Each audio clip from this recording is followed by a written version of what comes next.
Hi everyone, Nikki Buckelew here at Buckelew Realty Group. And I'm here to answer a question for you today that is common, very much so in this market, and that is it a good time to buy?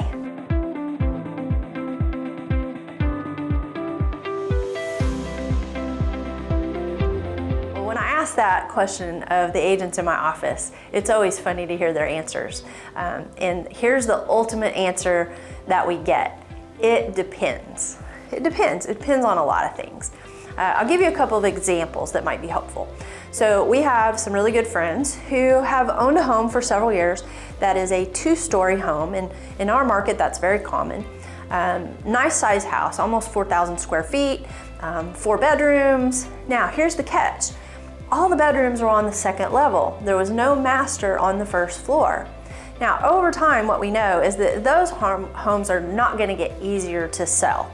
If you think about just the demographics of our market, as people get older and we have more people in the older age group than we do the younger age group, those houses that have no master on the lower level are going to be less in demand and harder to sell, and they're going to sell for less basically over time.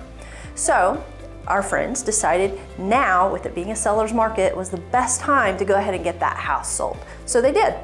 Now the question is, what are they going to buy? And so they chose to purchase a newer home, new construction, one level, in an area that over time is more than likely, obviously there's no guarantees in life, but more than likely is going to appreciate over time. The other key factor in their decision was that they're going to be there a while. They have no intentions of relocating out of the area. They own their own businesses, and so they're going to be able to be stable in that home for a considerable period of time.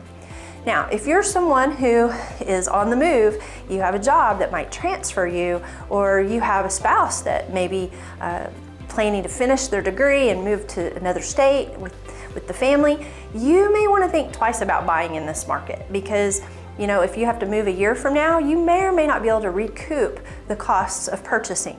So it really does depend. If you're renting and you live in an apartment and you're spending a lot of money on rent, then it probably does make sense for you to buy, even in today's market, because the interest rates are so low. I mean, you can't get a whole lot lower than what we are right now. And even though they say that the interest rates are going up, they're not going to go up significantly. They're probably going to still stay under that 4% range. So, point being, if you're thinking about buying, don't make a rash decision about yes or no. Talk to your real estate professional. Talk to your mortgage lender. Sit down, look at the numbers, crunch the numbers, and make sure that it makes sense for you. And if you've got some unbiased advisors sitting there with you, you'll make a smart decision. Let us know if we can help. Until then, we'll see you next time.